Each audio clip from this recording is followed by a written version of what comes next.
stir-fried chicken and French beans. Ganito pag nagigisa ako, hindi ko masyadong ginagawang brown ang bawang pati sibuyas. Ang stir-fry na ginigisa muna, mas masarap pa gano'n. Ano bang kaibahan ng stir-fry at gisado or saute sa akin? Ang kaibahan, mas maraming mantika ang ginagamit sa stir-fry kaysa sa gisa.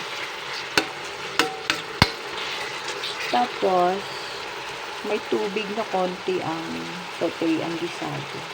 Ang stir-fry, halos wala.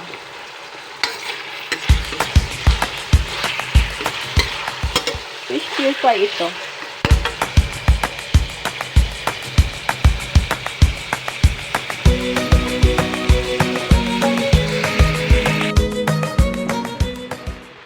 Yan, lagyan natin ng oyster sauce. Nilagyan ko na kanina ng konting asin. Hindi ko lalagyan ng seasoning. Ako, karamihang beses na ako ay nagluluto, ay hindi ko naglalagay ng seasoning. Minsan-minsan lang. Tapos, pag naglagay ako, konti lang.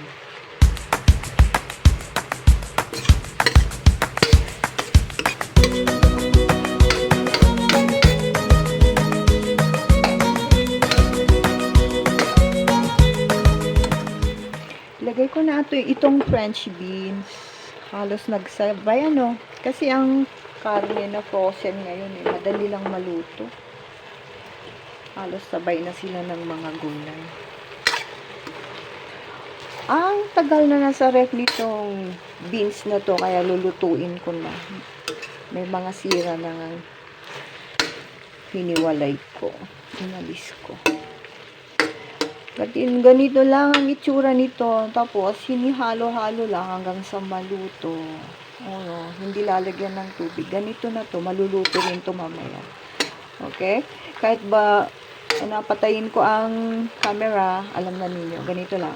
Mix lang. Kaya stir fry. Kaya stirring. Halo-halo. Okay? Hanggang sa maluto.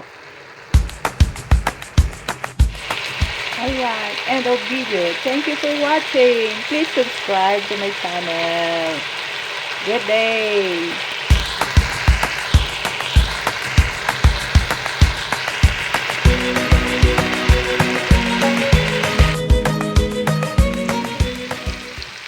Eto, finish.